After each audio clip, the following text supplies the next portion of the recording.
Hi, everybody. How are you? This is Cheryl, and you're with Life Without a Witness. How y'all doing today?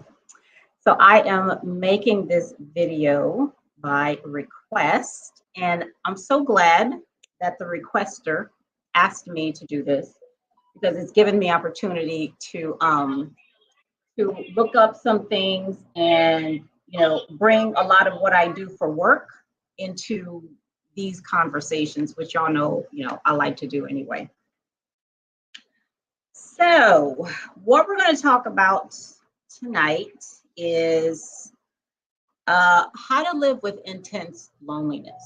And one of the things that as I was thinking about this, and I may have done another video or two on this. I don't know. But another thing that came to mind while I was thinking about it is the idea of enlightenment, okay, is not, so I've renamed it, okay? It's not enlightenment, okay? That's not what happened, okay? It was more incitement is what I'm calling it, okay? Incitement. So you all know what when you have insight, okay? When you have insight, that's a really personal thing, and it's really seeing what was obvious, in the first place, okay? When you have insight, into something, at least the way that I understand and have experienced insight. Like we all have different insights, but I'm gonna talk about that a little bit more later. So we're not dealing with enlightenment here, okay? It's incitement. All right. So now I want to show you before I get to. I'm not answering no questions here, okay? I have no answers, okay? I got more questions, but I do want to share with you. I want to go over that question: how to live, with intense loneliness. So number one, I say how to live with it because if that's what it is, look, it is what it is. It's like saying, how do I live with trees? I mean, they're here, okay? They're here. So, so we got to find a way to coexist, okay? A lot of feelings, emotions that we got to coexist, okay? Because they're here. You understand? All right. So how do we live it? So let's look at that question. So how? The first word, how? All right. Now let me show you something. This is something that I use in my job. And I may have shared this before. I don't know, but let me see. I'm going to share my screen with you so you can see this. Okay. The word how, when you ask how, you're also asking why. It's the same, how and why are the same thing, okay? Now let me show you how. Now, in my work, I do value analysis, okay? And one tool that I use in value analysis is a FAST diagram. FAST stands for Function Analysis System Technique, okay? Now, when I use this, the purpose of using a FAST diagram in value analysis is to find, well, what's the most important function here? And when you ask what is the function of something, that's different than asking what the definition of something is, okay? A function is what does it do versus a definition, which means, well, what is it, okay? Now, when you're talking about function, when it comes to using a FAST diagram, you're asking two different things. How, and when you ask the how question, how does it do this? You're getting more concrete, okay? And you're asking, what are the concrete steps to achieve this function? How does it do this? How does it do that, okay? Now, the why question, of course, gets you more abstract, okay? Now, when we're thinking about loneliness, What is the function of loneliness? I'm not talking about the definition of it. When I ask what's the function of loneliness, I'm saying, what is it for? Okay? Because the idea that it's even here means that it has a role in a system. Okay, whatever system in our personal system, our family system, our relationship system, our work system, wherever the loneliness is, what is it for? Okay, let's think about that. All right, what is it for? Okay, and you see here, this is a description of a pencil and the pencil components. This is the description, the active, verb, and noun are saying, what is it for? What is the eraser for? What is the band for? What's the body for? You understand? So if we replace loneliness with this pencil, it'll be the same thing. Okay, a description of what it's for. All right. Now the next thing, so that's the word how, okay, in the whole question, how to live with intense loneliness. The next word I want to look at, now y'all should be used to this. You know I love words, okay? And I delve into these things a lot. The next one I want to look at is live. How do we live with intense loneliness? Now let me show you this. Oh, let me get that, let me get my banner out of the way so y'all can see. Okay, go to the bottom there. What is the origin of the word live? Now I looked this up, okay? Look at this, the etymology. I'll look at the etymology of everything, including etymology, okay? Isn't it interesting that the original meaning, one of them for live, is cling and linger? Isn't that interesting? Now look at this mean. Fear can make you cling to the strangest things.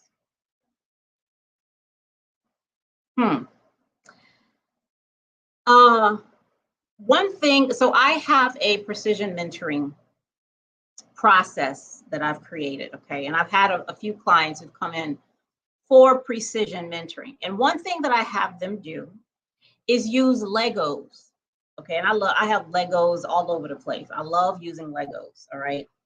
And I tell them, I want you to use these Legos and create for me the situation that you're here for, okay? So let's say, for instance, somebody came here because they were uncertain about whether or not they should take a particular job, okay? So I'll say, okay, use these Legos and create that situation for me so that I can see it, okay? So they'll put, you know, well, this Lego is the old job, this is the new job, this is, and I say, well, where are you in this situation? Where is the family? You know, and any kind of feelings that they have, uncertainty. So one of their feelings is uncertainty. So I'll tell them, get a Lego, tell me where uncertainty is. Where is it positioned in what you've just created? Which kind of stops them in their tracks, right? They're like, what do you mean? Like, where? No. Where is it? Okay, tell me where, is it in your shoulder? I mean, is it around your back? Is it close to your knee? Where is the uncertainty? Because if it's that important that you're here talking to me, having a mentoring session about this uncertainty, you must know where it is. So tell me where it is, okay? And that takes a little coaxing because they don't normally get questions like that. But the same thing applies here. Where is loneliness? Okay. You know, when we're suffering from intense, where is it? Like literally point it out. Is it sitting next to you? You know, what color is it? What's the texture of the lonely? Is it rough? Is it smooth? How big is it? Is it like the size of a quarter, or is it like, you know, the size of a couch? Where is describe the loneliness? And I would suggest, so this is not just for loneliness, this is for any emotion that we have, whether we're happy or scared or excited or, you know, just practice doing that, okay? Because let me tell you something. me this thing. When I've done this, when I do this kind of stuff, how the heck you stop sharing this thing? Oh, I know. Y'all, it's been so long since I've been on here, I totally forgot how to do this. So when I've practiced this, one thing I notice, okay, is that when I give all my attention, okay, to the thing to the emotion or to the thought, you know, when I give it all my attention, I can't even find it. It's like it runs away or something, you know. I'm serious. I was doing this experiment where I was writing down just every single thing, every thought that came. I didn't care what it was about, whatever. I waited, you know, and whatever came, I just wrote it down. When I decided to do that and said, okay, I'm going to pay careful attention to every image, every word, everything that came into my head, I had to wait a good 5 minutes because it was like ribbits and crickets, okay, like nothing. When I gave it my full attention, I'm like, and then I was like, well, what's up with that? Any other time it's just running and running and running and running, you know, when my attention is not fully there. You know, it's like when what was that thing? When the cat's away, the mice will play. Like that's what it was like. Okay. So try that. So do that. Okay. Go ahead and do that exercise. Go ahead and position. Like in what position is the feeling of loneliness? Okay.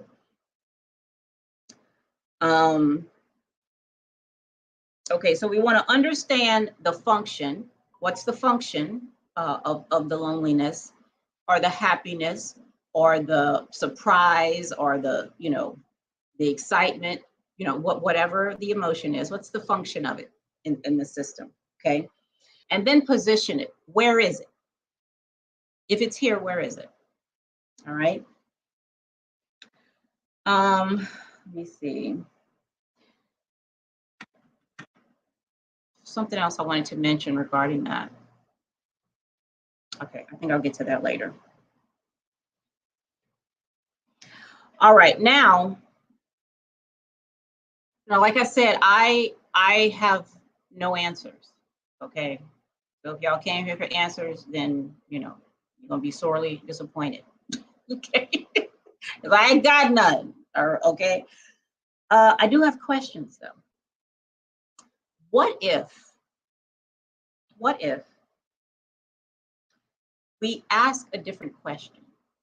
Okay, so maybe I know I've asked before. You know, why?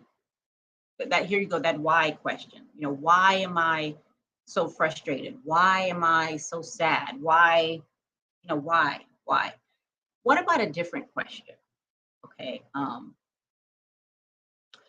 If you go back to what we just looked at with the etymology of the word live, okay, one of them is to cling. Why am I clinging to this emotion or whatever the emotion is? Okay. Why am I doing that? Or how? How do I cling? How do I cling to fear? Not why am I afraid? How do I cling to fear? How do I hold on to it more tightly? You know, which seems counter to what I want. It's like, girl, what you talking about? I'm trying to not be afraid. Okay, so why would I ask myself, how do I cling more tightly to it? Right? Just ask it. One thing I say about asking questions: just ask the damn question and leave it alone. Okay, just leave it alone. Leave it out there. Ask the question and go on about your business. Okay. I'm not saying ask the question and try to Google some answers or call or phone a friend and all this other stuff. No, ask the question and leave it alone. All right. Um,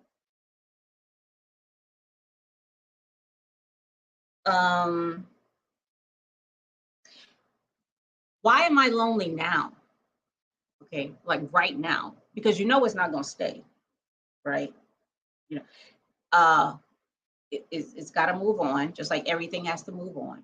Okay, but a question to ask is like, why now? Why not, yesterday or 3 days ago or whatever, So that gets back to the function. So one of the things, did I show? I don't think I pointed that out. Let me go back to that other thing there, because that's important. Now I've been learning how to script as part of my job. Okay, working with computers, and one of the things that I have been practicing is functions. You see this up here? Now, a function is something that you write in code, and you're on an app right now. Okay, you're on YouTube. I'm using StreamYard. Y'all use applications all day long to do everything. Okay, almost. All right. There are functions in the code in that application. Okay, and the wonderful thing about a function that's relevant here is that a function does not do anything until you call it. You got to call the function first, okay, before it can do what you told it to do. All right. And we just talked about, well, what is the function of loneliness? All right. You got to call it first. All right. And that's another question. Why are you calling it? What's it for? Again, what's it for? What are you calling it for? All right.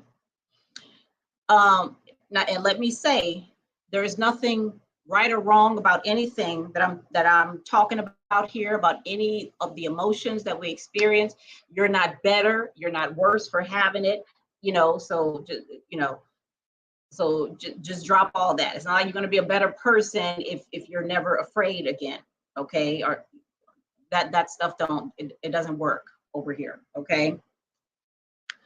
So we just talking. Okay, we're just talking and trying to figure out, okay, what are other ways that we can approach these things?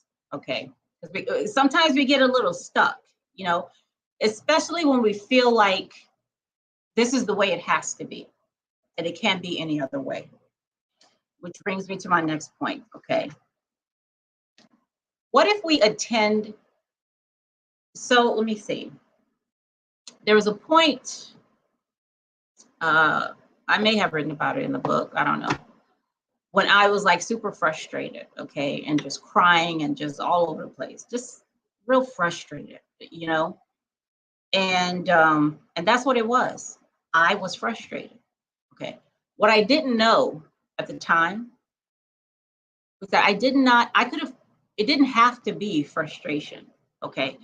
I can actually call it something else. Like it could be something else, okay.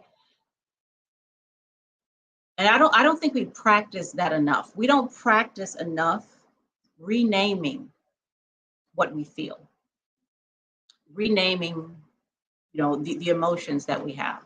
Okay. If I tell you right now that I feel excited, I feel excited about something that's going to happen. Okay.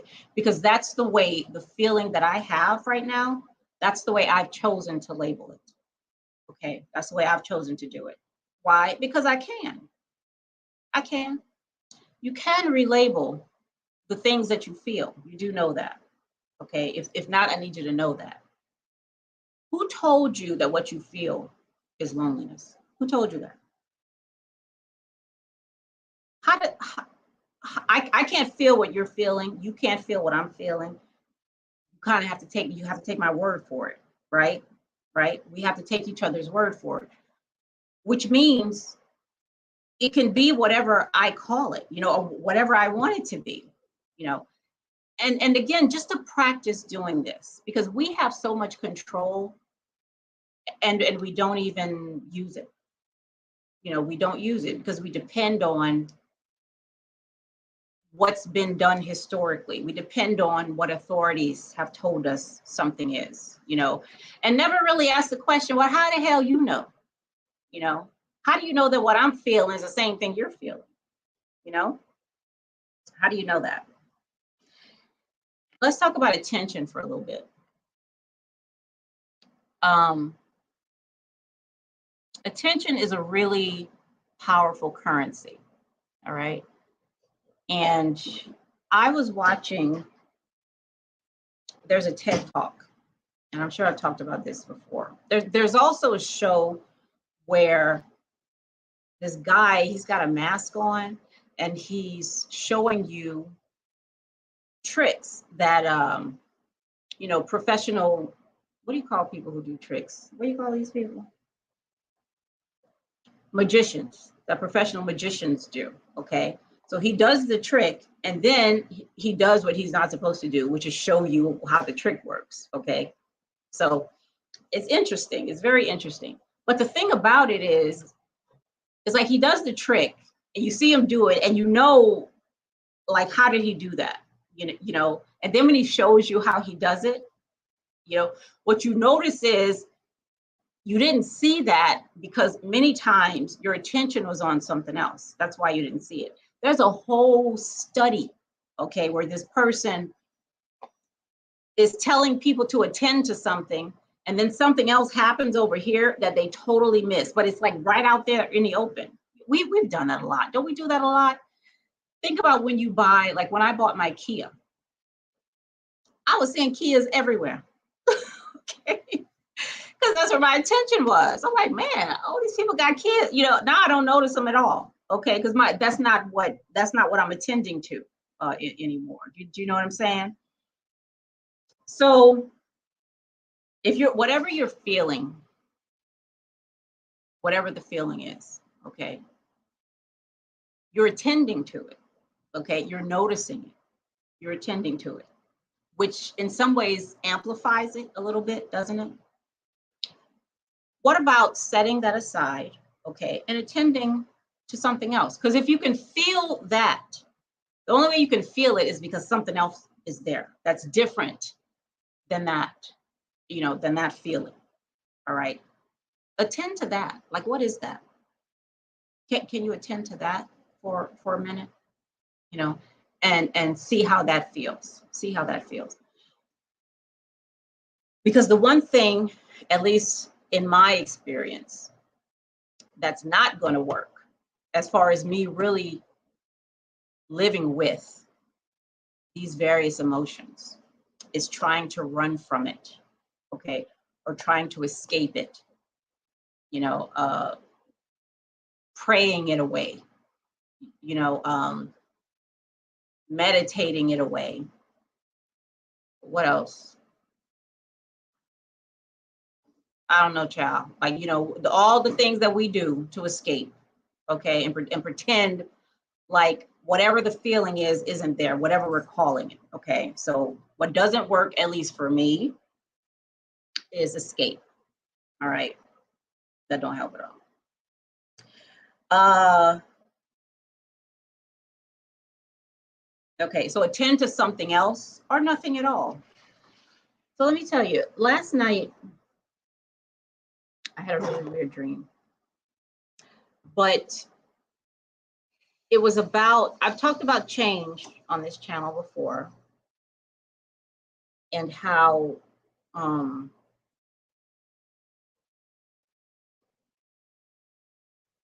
change is,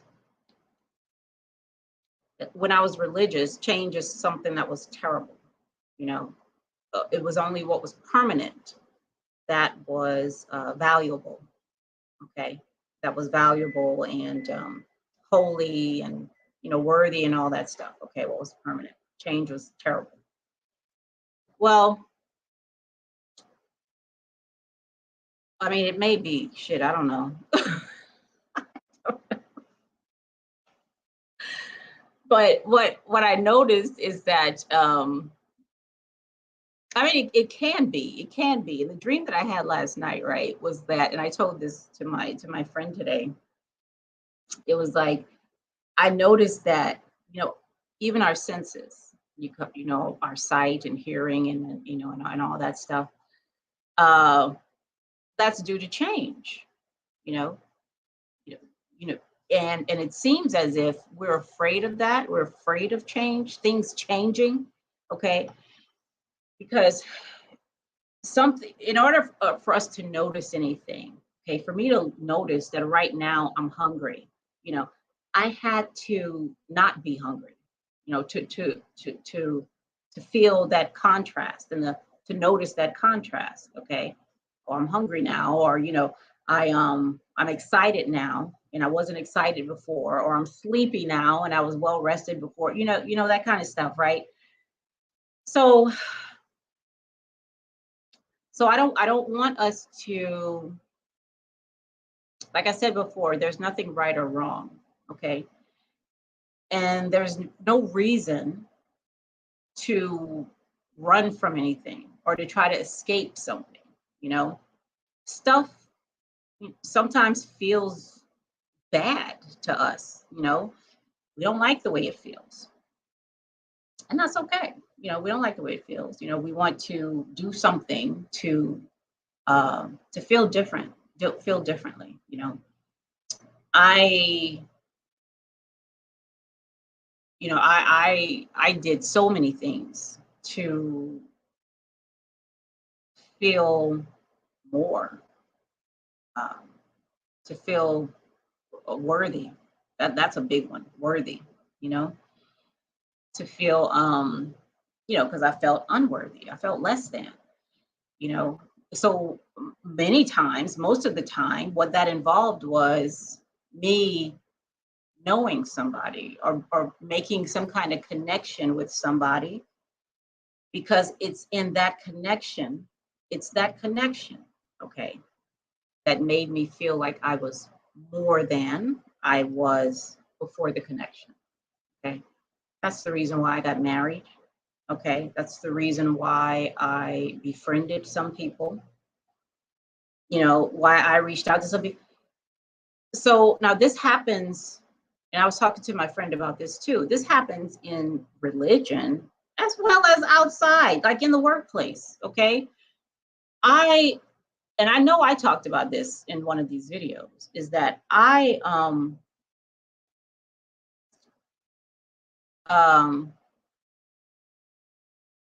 there's a lot of stuff when I was a Christian that I did because I wanted to be seen.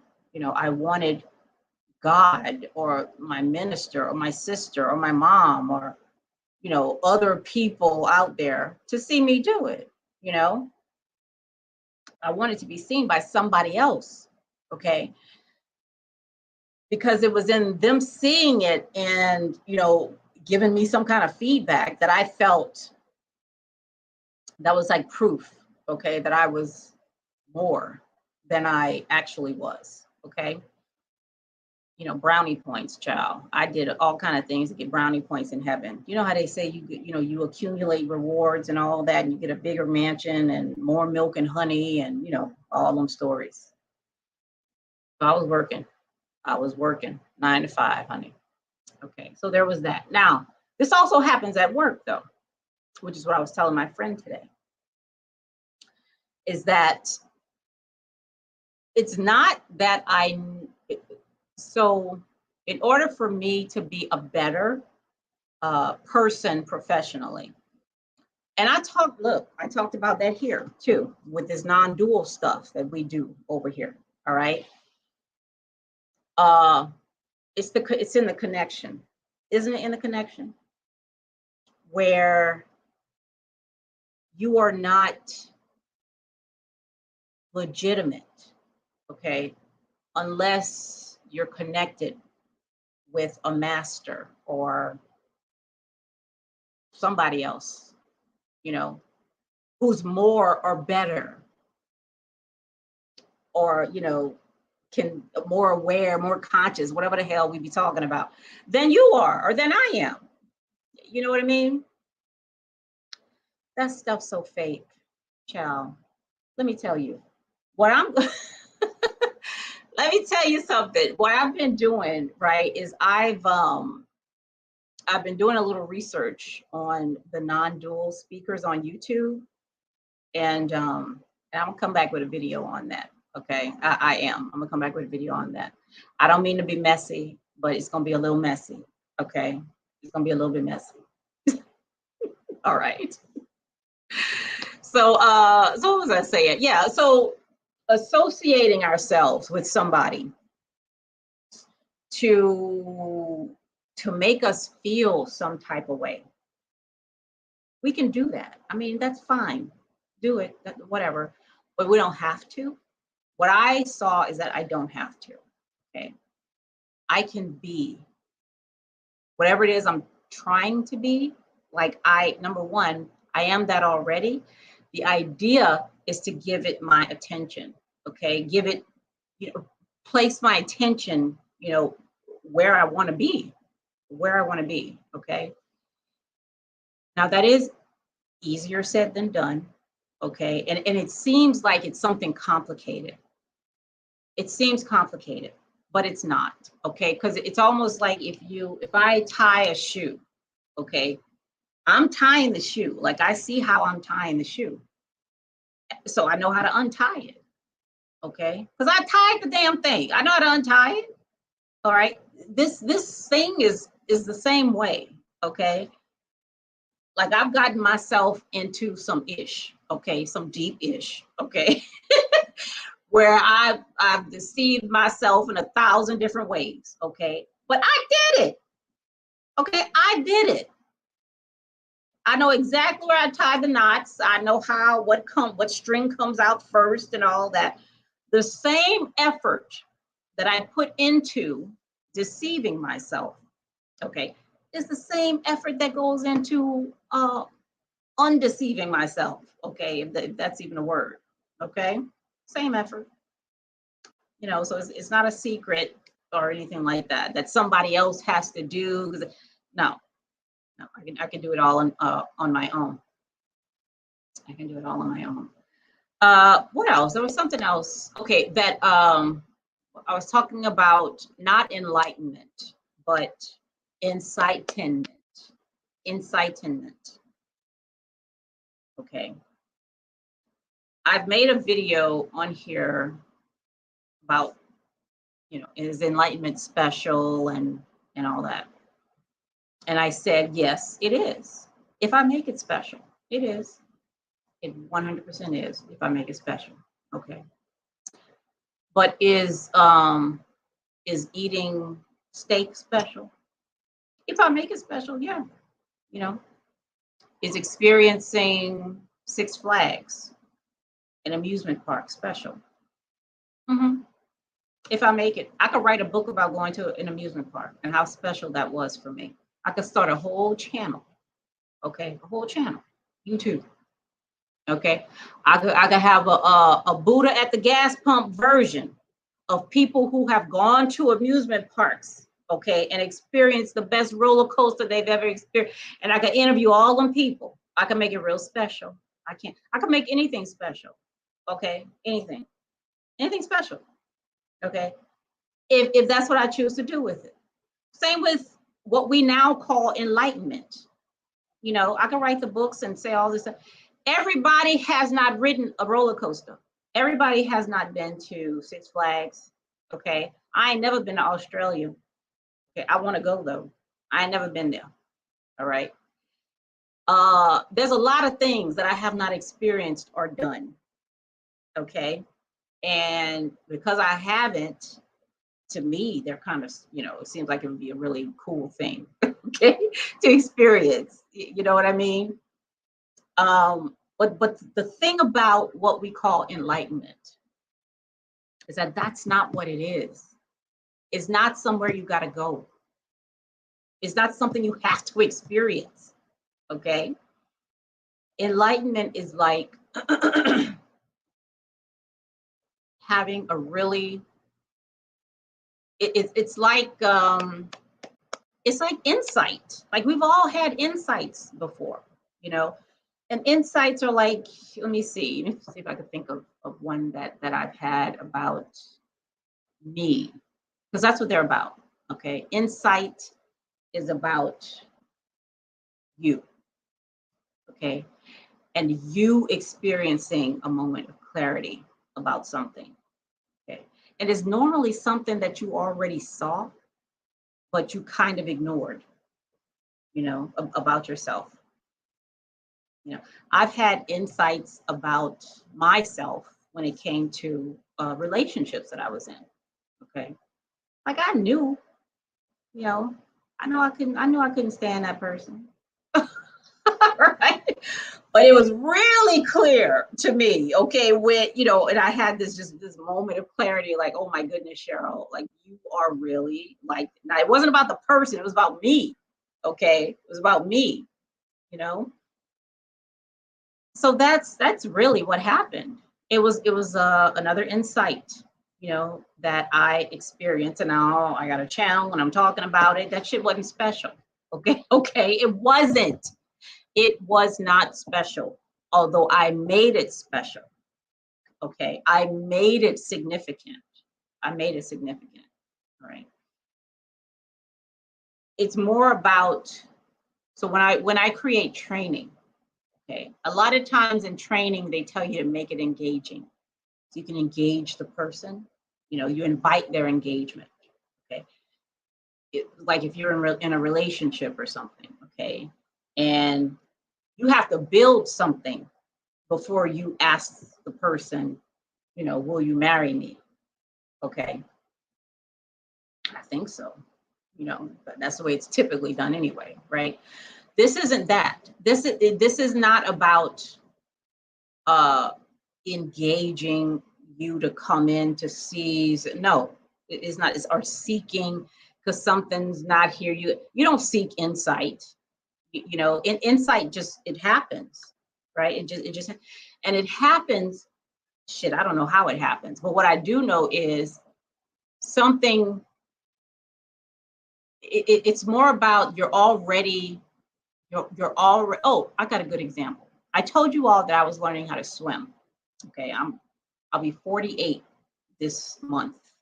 Okay, and I'm just learning how to swim. I never wanted to do it before. It seemed hard. It just seemed like what do I do with my arms? What do I do with my legs? I can't, the breathing and what if my head instead of what? It was just too much. Okay, too many moving parts. I'm like, listen, my swimming, days are over. If I don't know it now, I'm just never gonna learn. Okay, which is not true. So I know how to swim now. And what I've noticed is all of the lessons and stuff. So because I had 2 weeks of lessons when I went in the Army, they give you 2 weeks of lessons to learn how to swim. Apparently, you don't actually have to know how to swim when you're done. You just have to have those lessons. And I did know how to swim. And at the end of it, anyway. But that's not true, because what I've noticed as I've been getting in the water each and every time is how, like, I really don't have to do anything. Except trust the water. That's all I had to do. Nobody told me that. Nobody said, Cheryl, trust the water. I have never heard that statement ever. In the Army, my sister tried to help me learn how to swim. My brother tried to. Nobody ever said, just trust the water. It was all about move your arm like this, put your face, blow the bubbles out like that. Just do this, lay flat on your back. It was always what I had to do to swim, all that was all the instruction. What you have to do to not drown, in this environment. I never heard trust the water. And now that I'm doing it, I'm like, that's all I got to do. All I got to do is trust that water is going to do what water does. That's it. And me getting more comfortable with it. And that's where because when I would get in the water, I would immediately just fear like, okay, I'm going to drown, and I'd panic and, so and I'm out of the water. I'm done. Okay. The panic and the fear sets in. I'm going to breathe in something, and you know what I'm saying? All of that was unnecessary. And if I do, feel kind of that, rising up, what comes in what I tell myself is just trust the water. Okay. That's it. That's it. So that's enlightenment. Like that's what that's like. Enlightenment. It's like it's all around us. Like it's in us. It is us. It's everything. Just trust that. Okay. That's it. And when I trust the water, it seems so easy. Y'all, I be doing all kind of stuff in that pool. Okay. I'm sure I'm not moving my arms correctly or my leg or whatever, because nobody is instructing me. I'm really doing what I want to do, and I'm learning in the way I want to learn. And I say, well, let me try this and let me do that. And, and as long as I trust, I'm good. I'm good. And I'm very excited about that. But I'm really excited about the insight that I had in the water. In the water. That's enlightenment. Okay. We're here. Okay, we're here. And we can just trust that this is doing whatever it is, that it's doing. And just, the clinging to stuff, like whatever we can hold on to. It's almost like that little boy. I don't know if y'all seen that video of that little boy in the water. He's clinging to this rope and his chin is over the rope and he's just crying and yelling and screaming. I mean, he's terrified. And then somebody comes next to him and sits him up. He's standing. He can stand up in the water. It's like, it's the whole thing like that. I think that's kind of like how I explained it in the book, right? It's like, I'm holding on to whatever the hell I can hold on to. Like, I don't care what the hell it is, okay? Because I'm scared. I don't know what's happening.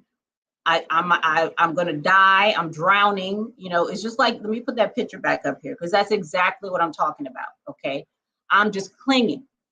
I don't listen.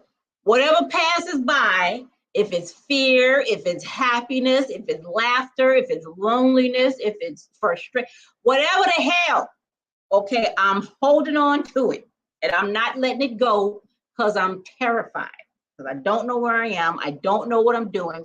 I just don't know, okay, and I'm scared, okay? At one point, I just stood up, like, girl, what are you doing? Y'all, I laughed. Okay, it was so funny. Okay. It was so funny to see. Like, what are you doing? Not just what you're doing, but why are you so serious about it? Okay. I mean, go ahead and cling on to the alligator mouth. That's fine, whatever. But you're just playing a part, right? You can just put your feet on the ground and you'll be okay, right? You do know that. I didn't know that, okay? Or I didn't know that I knew that. I knew that, but I didn't know that I knew it, okay? I didn't know that. And that's deliberate. That's deliberate, okay? Because how easy is it to hide something from yourself? Think about that. How easy is it? And this is why I wrote in one of my blog posts that there's no such thing as a secret. Like, there really isn't. Because if I know something that you don't know, that's not a secret. Because I know it. If even one person knows it, it's not a secret anymore. Okay. So there's no such thing as a secret. All right. How in the world do I hide something from myself? I tried. I think we all try to do that, to hide stuff, but that's where the effort comes in. That's the effort right there. The effort, all this tension and all that stuff is effort to ignore what's right in front of our faces. Right, like right now. And this is not a riddle, okay? I'm talking about now. Absolutely ignoring it, because so when I remember when I said in the book how I looked around and I looked at I was at work, so I looked at my computer and I was like, what is a computer doing here? You know, it was like I asked that question because my attention was no longer, like right now a computer makes sense. Like I'm talking on a computer, I'm on StreamYard, y'all on YouTube or wherever you are looking at this. A computer, yeah, okay. I'm not asking the question, what is a computer doing here? I'm not asking that question right now. But I was then, okay? Because I was like, this is strange. Like this is very strange, that there's a computer here. It was funny, like how did it even get here? But my attention wasn't on that. That's not what I was attending to. Okay, now I'm attending to all this stuff, around me. However, I know that this isn't all there is. Now I know this isn't all there is, okay?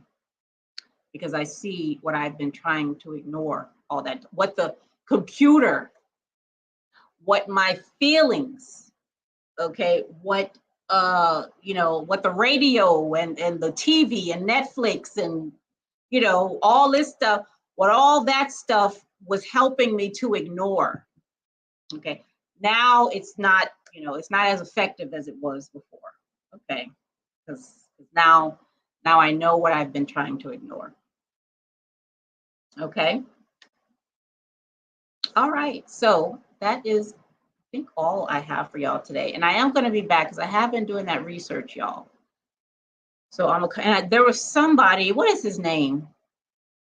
I forget his name. He's another guy. I think he's kind of new, at least as far as I'm concerned, because I don't remember seeing him until recently. But I wrote him a note in his chat. Let me see if I can find who he is. And he replied, let me see, y'all. What is his name? It was just the wrong thing. Give me a second. He said he was going to make a video because I asked him, how does non-duality show up for you?